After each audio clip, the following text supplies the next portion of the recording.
우리의 한숨을 바꾸실 하나님을 다 같이 찬양 드리도록 하겠습니다.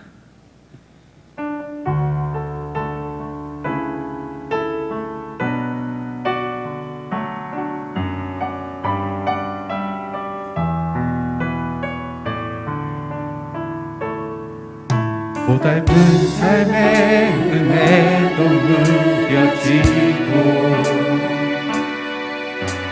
곧 사라질 것에 내 맘드네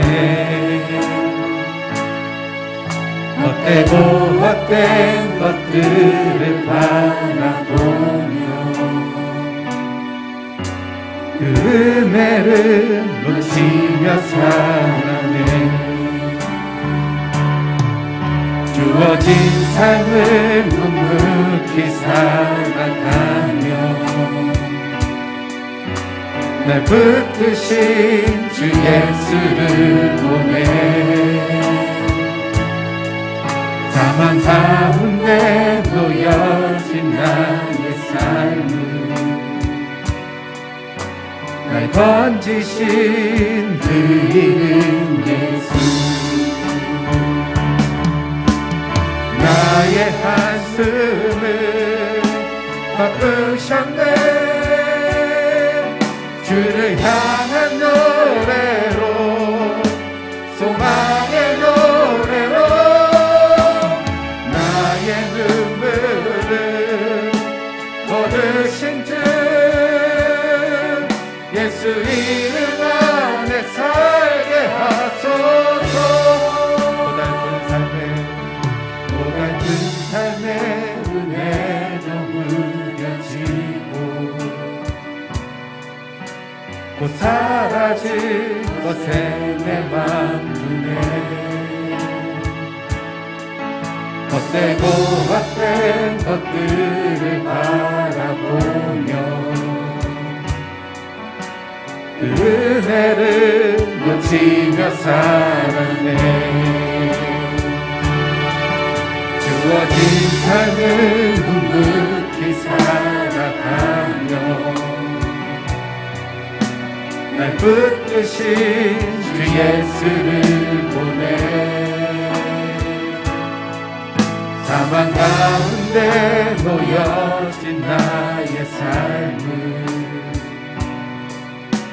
날 건지신 그 이름 예수 나의 한숨을 바꾸셨네 주를 향한 노래로 소망의 노래로 나의 눈물을 거두신 주 예수 이름 안에 살게 하소서 나의 한숨을 바꾸셨네 나의 한숨을 바꾸셨네 주를 향한 노래로 소망의 노래로 나의 눈물을 거두신 주 예수 이름 안에 살게 하소서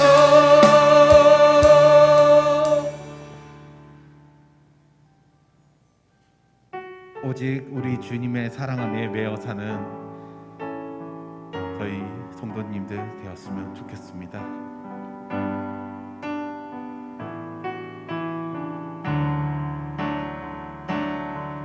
오직 주의 사랑에 내 영 기뻐 노래합니다. 이 소망의 언덕 기쁨의 땅에서 주께 사랑 드립니다. 오직 주의 임재 안에 갇혀 내 영 기뻐 찬양합니다. 이 소명의 언덕 거룩한 땅에서 주께 경배드립니다. 주께서 주신 모든 은혜 나는 말할 수 없네.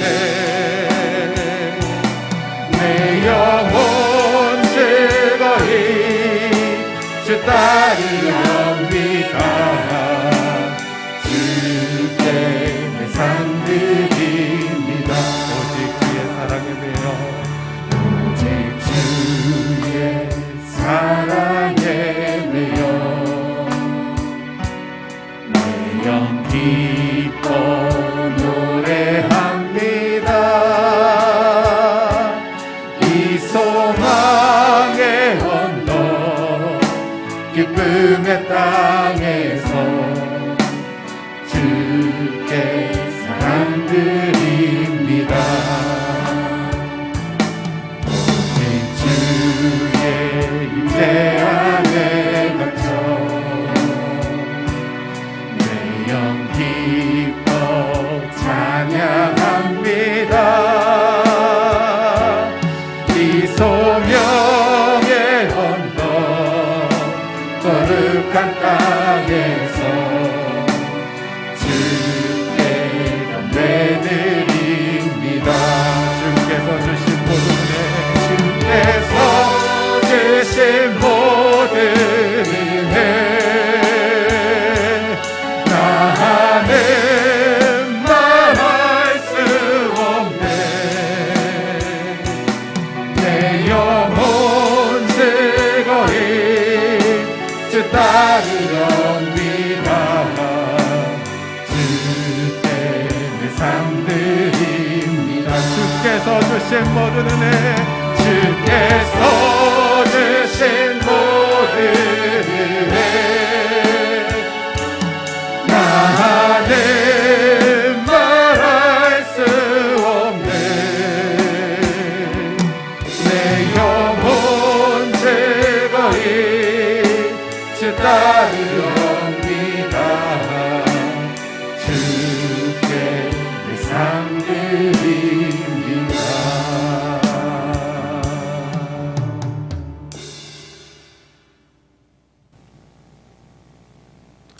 아멘. 감사합니다. 오늘 우리에게 주시는 하나님의 말씀은 구약성경 시편 13편입니다. 구약성경 시편 13편 1절에서 6절 말씀 보겠습니다. 시편 13편은 구약 811면에 있습니다.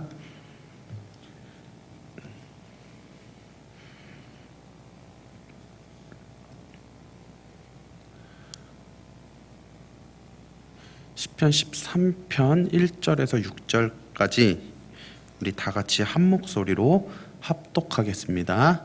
시작. 여호와여 어느 때까지니까 나를 영원히 잊으시나이까 주의 얼굴을 나에게서 어느 때까지 숨기시겠나이까 나의 영혼이 번민하고 종일토록 마음에 근심하기를 어느 때까지 하오며 내 원수가 나를 치며 자랑하기를 어느 때까지 하리이까 여호와 내 하나님이여 나를 생각하사 응답하시고 나의 눈을 밝히소서. 두렵건대 내가 사망의 잠을 잘까 하오며 두렵건대 나의 원수가 이르기를 내가 그를 이겼다 할까 하오며 내가 흔들릴 때에 나의 대적들이 기뻐할까 하나이다. 나는 오직 주의 사랑을 의지하였사오니 나의 마음은 주의 구원을 기뻐하리이다. 내가 여호와를 찬송하리니 이는 주께서 내게 은덕을 베푸심이로다. 아멘. 이 시간 절망적 상황에서의 기도라는 제목으로 말씀을 증거하겠습니다. 우리가 어릴 때 부모님과 함께 등산을 갑니다. 사실은요, 어린아이들 중에서 등산을 좋아하는 아이들은 거의 없습니다. 왜냐면요, 등산은 일단 힘이 듭니다. 물론 힘이 들어도 그 경치가 너무 아름답고 그 상쾌함 때문에 우리가 보통 등산을 가지만 사실 어린애들은 그런 거 잘 모릅니다. 그래서 보통은 그냥 가족 행사니까 그냥 부모님을 따라가는 경우가 대다수입니다. 그래서 제가 이제 정상을 향해서 열심히 산을 타고 있는데 너무 힘이 든 것입니다. 그래서 질문합니다. 엄마, 언제까지 가야 돼? 그러니까 우리 어머니께서 하시는 말씀이 다 왔어. 다 왔는데 한참을 또 쭉 갑니다. 지친 제가 한 번 더 이야기합니다. 언제까지 가야 돼? 다 왔다니까. 그래놓고 또 쭉 한참을 갑니다. 언제까지 가야 되는데? 그러자 어머니께서 저 산 봉우리 하나만 넘으면 돼. 그러면서 계속 갑니다. 어쩌면 저와 어머니가 나눈 이 대화가 우리가 사실은 인생을 살아가면서 하나님과 자주 나누는 대화가 아닐까 생각해 봅니다.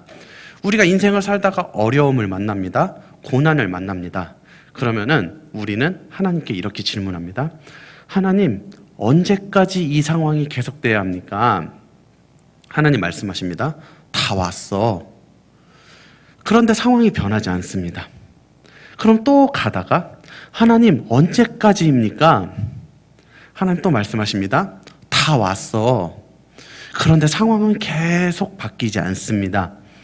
지금 이때 우리가 느끼는 심정이 아마 지금 본문에서 다윗이 느끼는 심정일 것입니다. 오늘 이 본문 시편 13편은요, 다윗의 시입니다. 그런데 배경이 정확하게 구체적으로 어떤 사건인지는 나와 있지 않습니다. 다만 이 시 전체의 내용을 봤을 때 다윗이 아마 꽤나 어려움 속에 있었다라는 그 정도만 추론을 해볼 수 있습니다. 13편 1절은 이렇게 시작합니다. 우리 1절, 2절을 보면은 여호와여 어느 때까지니까 이렇게 시작을 합니다. 어느 때까지니까. 그런데요, 이 표현이 지금 화면을 보시면 알 수 있는 것처럼 1절과 2절에 총 4번이나 반복을 합니다. 무엇일까요? 오랜 고통 속에서 변하지 않는 상황에 지쳐 있는 지금 다윗의 모습을 볼 수 있습니다. 그것도 4번이나 반복해서 어느 때까지니까, 어느 때까지, 주여 어느 때까지, 어느 때까지. 지금 여호와의 구원의 손길이 간절히 필요한 이때에 그 그림자조차도 찾아볼 수가 없는 굉장히 절망적인 상황이라고 볼 수 있습니다. 주여, 이 코로나 이 상황이 언제까지입니까? 언제까지 이 코로나 상황이 계속되겠습니까? 수많은 사람들이 어려움 속에 있습니다. 경제적으로, 사회적으로, 정치적으로 너무 많은 어려움 속에 있습니다. 그런데 이게 나아질 기미는 보이지 않고 점점점 상황이 악화되어져만 가고 있습니다. 그리고 우리 삶의 영역은 점점점 좁아져만 가고 있습니다. 그런데요, 아마 우리 믿는 사람들에게 있어서는 더 큰 어려움이 있다면 바로 신앙의 어려움이 있을 것입니다. 마음껏 예배드리지 못하고 마음껏 교제 나누지 못하는 이 신앙의 어려움이야말로 우리에게 가장 큰 어려움이 아닐까 생각이 됩니다. 그래도 우리 교회는 비대면 예배라도 드릴 수 있음에 감사합니다. 여러분, 이 비대면 예배도 드릴 수 있는 것 감사하셔야 됩니다. 꽤 많은 교회가 비대면 예배조차도 못 드리는 교회가 많습니다. 우리 농촌에서 이렇게 목회하시는 분들이나 아니면 개척교회 이렇게 비대면 예배를 드릴 수 있는 인프라가 갖춰져 있지 않은 교회에게 비대면 예배를 드리라는 것은 마치 교회 문을 닫으라는 것과도 같은 이야기입니다. 여러분, 그런 교회 성도님들의 그 영적인 갈급함을 한번 생각해 보셨습니까? 얼마나 어렵겠습니까? 주여 어느 때까지니까. 그리고 또 이 비대면 예배가 그렇다고 해서 완전한 해결책이 될 수 있는 것은 아닙니다. 이 교회에는요, 3가지 요소가 있을 때 우리가 교회라고 할 수 있는데요. 바로 예배, 교제, 헌신, 이 3가지가 있을 때 우리는 그것을 교회라고 부릅니다. 하나님 앞에 나와 드리는 예배가 있어야 하고요. 그리고 성도 간의 교제가 있어야 하고요. 그래서 우리가 목장 모임을 원래 하지 않습니까?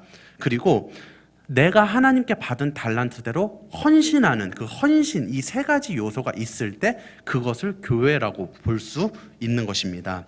그런데요, 우리가 이 비대면 예배를 드리는 것은 예배는 있지만 교제와 헌신은 그곳에는 없습니다. 그래서 이것을 교회라고 볼 수는 없습니다. 물론 우리가 지금처럼 이 전염병의 전파를 막기 위해 잠시 몇 주간 일시적으로 비대면 예배를 드릴 수는 있습니다. 하지만 이것 자체가 교회가 될 수는 없기 때문에 이것이 지속된다면 그것이 우리의 영혼을 채워줄 수 없고 우리의 믿음을 유지시킬 수는 없는 것입니다. 이런 상황에 놓인 우리에게서 주여 어느 때까지니까? 주여 어느 때까지니까? 아마 우리 영혼의 고백, 어쩌면 고백이라기보다는 우리의 신음소리라고 볼 수도 있겠지요. 그런데 이것보다 사실은 우리의 마음을 더 아프게 하는 일들이 있습니다. 우리 2절, 13편 2절 한번 보겠습니다. 2절 보겠습니다. 나의 영혼이 번민하고 종일토록 마음에 근심하기를. 나의 영혼이 번민을 합니다. 고민을 한다는 것입니다. 종일토록 마음에 근심합니다. 왜요? 지금 당장 하나님의 일하심이 있었으면 좋겠는데 그 일하심이 없는 것처럼 느껴지기 때문에 변하지 않는 이 상황 때문에 내가 종일토록 근심하고 내 영혼이 번민합니다. 그런데 그 구체적인 이유가 무엇이냐? 바로 그 뒤에 보면은 내 원수가 나를 치며 자랑하기를 어느 때까지 하리이까? 내 원수가 나를 치며 자랑하기를. 이 말을 이제 원어로 다시 해석을 하면요, 내 원수가 내 위에서 높아지고 있다라는 의미입니다. 무엇이냐면요, 지금 다윗의 원수들이 다윗보다 사회적으로 정치적으로 더 인정받는 자리에 가고 있다라는 것입니다. 즉 다윗은요, 지금 사람들에게 오해를 받아서 손가락질을 당하고 있는 암울한 상황인데 다윗의 원수들은 사람들에게 오히려 추앙받고 인정받는 위치로 가고 있다라는 것입니다. 이 다윗의 상황과 지금 오늘날 우리 코로나 속의 한국 교회의 상황이 비슷한 것 같습니다. 물론 한국 교회 몇몇 극소수의 교회가 이번 코로나 상황 속에 지혜롭지 못하게 행동한 것은 사실입니다. 그런데요, 그것을 너무 지나치게 과장해서 여론이 보도하고 호도한 것도 역시 사실입니다. 그래서 방역 지침을 대다수가 거의 95%의 교회가 잘 지켰음에도 불구하고 오히려 이 코로나 전파의 주범이 마치 교회인 것처럼 그렇게 만들어 버린 것이 지금의 현실입니다. 오히려 방역 지침을 잘 지킨 교회들도 얼굴을 들지 못하게 만들고 사람들은 교회를 향하여 손가락질합니다. 손가락질을 받는 다윗처럼 지금 교회도 오해를 받고 손가락질을 당하고, 그리고 교회를 그렇게 만든 세상은요, 오히려 사람들에게 박수를 받고 있는 상황입니다. 교회를 욕할수록, 교회에 손가락질을 할수록 그 단체나 그 기자가 오히려 칭찬을 받고 사람들에게 박수를 받는 말도 안 되는 현실 속에 있습니다. 여러분, 이것이 우리가 겪는 어려움, 주여 어느 때까지입니까? 어느 때까지 이런 현실이 계속되어야 합니까? 여러분, 그러면요, 이런 절망적인 상황에서 우리가 할 수 있는 것이 무엇일까요? 아마 가장 먼저 기도가 떠오를 것입니다. 그런데요, 기도를 하는 것보다 중요한 것은 어떤 기도를 해야 하느냐. 기도하는 것 자체보다 더 중요한 것은 어떻게 방향을 잡고 무슨 기도를 하느냐가 더 중요한 것입니다. 다윗은 이런 절망적 상황에서 무슨 기도를 했는지 우리 보겠습니다. 우리 3절 우리 함께 읽어보겠습니다. 13편 3절 시작. 여호와 내 하나님이여 나를 생각하사 응답하시고 나의 눈을 밝히소서. 두렵건대 내가 사망의 잠을 잘까 하오며. 여기 보면 다윗이 나의 눈을 밝히소서 이 기도를 합니다. 주여 나의 영적인 눈을 밝혀주시옵소서. 지금 다윗은 절망적인 상황에서 상황의 해결을 놓고 기도하는 것이 아니라 주여 나의 영적인 눈을 밝혀주시옵소서 이 기도를 하고 있습니다. 왜 지금 이런 기도를 하는 것일까요? 여러분, 지금 이런 우리가 인생을 살아가면서 어려움을 만나고 고난을 만났을 때 우리가 처음에는 하나님을 신뢰합니다. 하나님이 일해 주실 것이라고 믿습니다. 그런데요, 그렇게 하나님을 신뢰했음에도 불구하고 상황이 변하지 않고 지속되면은요, 우리의 영적인 눈은 점점점 어두워집니다. 어떻게 어두워지냐면요, 하나님이 일하지 않을 것이라고 생각을 합니다. 그리고 나는 패배하고 내 원수가 승리할 것이라고 생각을 하게 됩니다. 이게 바로 영적인 눈이 점점 어두워져 가는 것입니다. 여러분, 지금 이 코로나 상황 속에서 하나님이 일해 주실 거라고, 교회가 손가락질 받는 이 상황 속에서 하나님이 일해 주시겠지 했는데 상황이 변하지를 않습니다. 이 상황이 지속됩니다. 그때요, 이때 우리 그리스도인들의 영적인 눈이 어두워지기 쉽습니다. 아, 하나님이 일해 주지 않을 거야. 어쩌면 교회와 세상, 교회는 이렇게 손가락질 받고 우리 그리스도인도 손가락질 받는 게 당연한 거야, 이렇게 생각하면서 우리의 영적인 눈은 점점점 어두워진다는 것입니다. 그런데 절대 그렇지 않습니다. 제가 교회와 세상의 위치를 정확하게 말씀드리겠습니다. 우리 에베소서 1장 22절 우리 화면으로 보겠습니다. 우리 함께 읽어보겠습니다. 시작. 또 만물을 그의 발 아래에 복종하게 하시고 그를 만물 위에 교회의 머리로 삼으셨느니라. 아멘. 여러분, 지금 이것은 하나님의 창조 질서입니다. 하나님께서 어떤 질서를 세우셨냐면요, 우리 몸을 비유로 하면 예수 그리스도께서 머리입니다. 교회의 머리로 세우셨다고? 그렇다면 교회는 뭐가 되냐면 바로 이 몸이 됩니다. 예수님께서 머리가 되시고 교회는 몸이고, 그리고 아까 말씀에 뭐라고 나와 있냐면 만물을 그 발 아래에 복종시켰다. 즉 지금 교회를 향하여 손가락질하고 있는 세상은요, 발 아래에 위치합니다. 그리고 교회는요, 그보다 훨씬 위, 바로 몸에 위치하게 되는 것입니다. 이것이 바로 교회와 세상의 위치입니다. 세상이 교회를 놓고 손가락질할 수 없습니다. 저는 하나님께서 반드시 이 창조 질서를 회복하실 줄로 믿습니다. 그런데요, 이 창조 질서를 회복하는 데 있어서, 교회가 회복되는 데 있어서 반드시 필요한 것이 무엇이라고요? 바로 우리의 기도. 무슨 기도요? 주님, 나의 영적인 눈이 밝아지기를 소망합니다. 주님, 나의 영적인 어두웠던 눈이 주님 밝아지기를 소망합니다. 이 기도를 통해서 하나님께서는 세상과 교회 간의 창조 질서를 다시 회복시킬 줄로 믿습니다. 이런 절망적인 상황 속에서 주님, 나의 영적인 눈을 밝혀주소서, 이 기도를 할 수 있는 모든 성도님들이 되시기를 간절히 소망합니다. 그렇게 영적인 눈을 뜬 사람의 고백입니다. 우리 13편 5절 한번 읽어보겠습니다. 시편 13편 5절 시작. 나는 오직 주의 사랑을 의지하였사오니 나의 마음은 주의 구원을 기뻐하리이다. 아멘. 여기 보면요, 나는 오직 주의 사랑을 의지하였습니다. 지금 다윗이 의지한 주의 사랑이 뭐냐면요, 히브리어로 헤세드라는 단어입니다. 이 헤세드가 무엇이냐면 하나님의 언약적인 사랑을 의미합니다. 당신의 백성을 향한 하나님의 변함없는 언약적인 사랑을 의미합니다. 그래서 지금 다윗이 헤세드를 의지하였다, 주의 사랑을 의지하였다, 이게 무엇을 뜻하냐면은 지금까지 헤세드로 일해주신 하나님, 지금까지 언약적인 사랑을 베풀어 주신 하나님께서 지금의 절망적인 이 상황도 해결해 주실 줄 믿습니다. 지금까지 일해주셨던 하나님의 언약 백성을 향하여 변함없는 사랑을 보여주신 하나님의 그 헤세드가 지금의 한 줄기 빛도 없고 희망도 없는 것 같은 지금의 모든 상황을 해결해 주실 줄로 내가 믿습니다. 바로 이 고백인 것입니다. 그래서 다윗은 주의 구원을 기뻐하리이다, 미리 기뻐하는 것입니다. 구약시대부터 지금까지요, 하나님의 나라는 끊임없이 위기 가운데 있었습니다.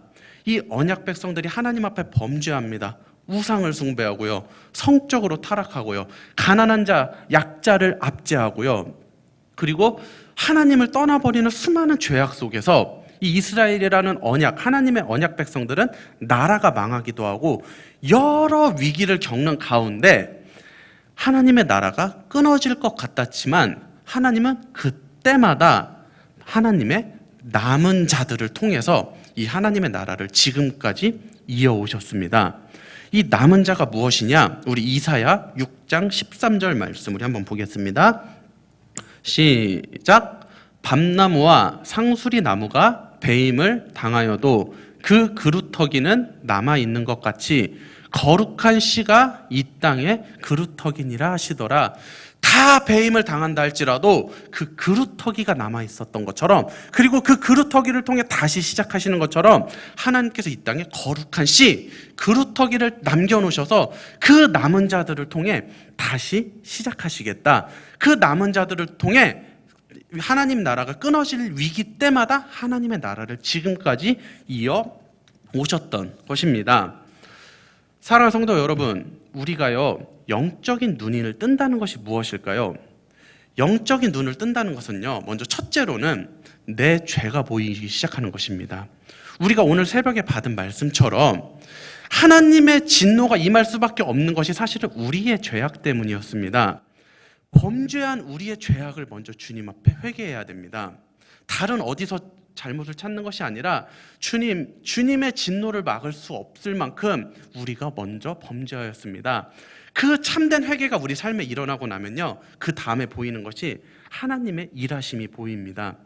지금의 이 상황을 주신 하나님의 계획이 보이고요, 하나님의 창조 질서, 지금 교회를 향하여 손가락질하고 있는 이 세상 말도 안 되는 이 창조 질서를 하나님께서 다시 회복시킬 것이라는 그 믿음이 우리 가운데 생긴다라는 것입니다. 그런데 그 하나님의 창조 질서가 어떻게 회복되느냐? 바로 우리가 조금 전에 읽었던 하나님의 남은 자들, 그루터기들, 영적인 눈이 뜨기를 소망하는 자들을 통해, 영적인 눈이 뜬 남은 자들을 통해 하나님께서 다시 그분의 창조 질서, 교회와 세상의 위치를 정확하게 회복시키신다라는 것입니다.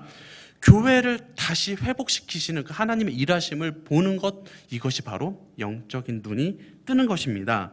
그래서 그 일하심을 믿는 자는, 그 일하심의 하나님의 계획을 깨달은 자는 시편 13편 6절에 이렇게 고백합니다. 내가 여호와를 찬송하리니 이는 주께서 내게 은덕을 베푸심이로다. 내가 여호와를 찬송하리니 당장 변하는 것이 아무것도 없습니다. 그럼에도 불구하고 미리 하나님의 일하심을 믿고 영적인 눈이 뜬 남은 자들이 여호와의 일하심을 미리 찬양하는 것입니다. 여호와 하나님을 찬양할 수 있기를 간절히 소망합니다. 전혀 변하지 않은 상황 속에서도 하나님의 창조 질서를 회복하시고 교회를 다시 회복시키시는 그 하나님의 일하심을 찬양하는 그런 우리 모두가 되기를 간절히 소망합니다. 여러분, 우리는 지금 점점 어려운 시대를 살아가고 있습니다. 지금의 절망적인 상황을 보면서 어쩌면 우리는 점점 영적인 눈이 함께 멀어져 가는지도 모릅니다. 그런데요, 우리가 절망적인 상황에서 영적인 눈이 어두워지기보다는 오히려 주님 나의 영적인 눈을 밝혀주소서, 이 기도를 할 수 있기를 간절히 소망합니다. 그래야 해서 하나님의 헤세드, 언약적인 사랑으로 과거에도 일해 주셨고 지금도 일하고 계시고 앞으로도 일해 주실 그 하나님을 볼 수 있기를 간절히 소망합니다. 그럼 우리는 이 상황을 주신 하나님의 뜻을 깨달을 수 있습니다. 이 상황을 주신 하나님의 계획을 깨달을 수 있습니다. 그러면요, 우리는 믿음으로 지금의 이 모든 절망적인 상황을 이겨나갈 수 있습니다. 하나님의 나라는 절대로 끊어지지 않습니다. 하나님의 나라는 반드시 승리합니다. 이 믿음을 가지고 하나님의 나라를 위해서 주님, 내가 영적인 눈을 뜨기를 소망합니다. 하나님 나라의 승리를 위해 주님, 내가 오늘 나의 영적인 눈이 뜨게 하여 주시옵소서. 그리하여서 남은 자들을 통해 하나님께서 그분의 나라를 이끌어 가실 때 주님, 그 남은 자로 저도 쓰임받게 하여 주시옵소서. 다시 시작하실 때 교회를 다시 일으키시고 세상 속에 교회의 창조 질서를 다시 회복하실 때 그 가운데 사용되는 남은 자가 내가 되고 우리가 되고 우리 교회가 되기를 이 시간 간절히 소망합니다. 기도하겠습니다. 하나님 감사합니다. 이 시간 우리가 주님 앞에 기도하며 나아갑니다. 주님, 우리가 부족합니다. 지금 그러나 절망적인 상황 속에서 우리가 영적인 눈이 어두워져 가는 것이 아니라 오히려 우리의 영적인 눈이 떠지기를 소망하는 그 기도를 할 수 있도록 도와주시옵소서. 그래야 해서 주님, 이 땅에 하나님의 창조 질서가 다시 회복되고 교회가 다시 회복되는 일에 쓰임받는 남은 자가 내가 되고 우리가 되고 우리 교회가 되게 하여 주시옵소서. 감사를 드리며 예수님의 이름으로 기도드립니다. 아멘. 이 시간 광고하겠습니다. 네, 우리 이 시간 행정명령으로 이제 1월 3일 주일까지 모든 예배는 비대면 예배로 전환되고요. 그리고 송구영신 예배가 내일 12월 31일 목요일 저녁 11시에 우리 비대면 예배로 있습니다. 모든 성도님들께서는 우리 한 해를 보내고 새 해를 맞이하는 것을 예배로 할 수 있기를 간절히 소망합니다. 헌금은 이제 계좌로 해주시면 감사하겠고요. 다른 광고는 주보를 참조해 주시면 되겠습니다. 이 시간 주기도문으로 우리 수요 예배를 마치도록 하겠습니다.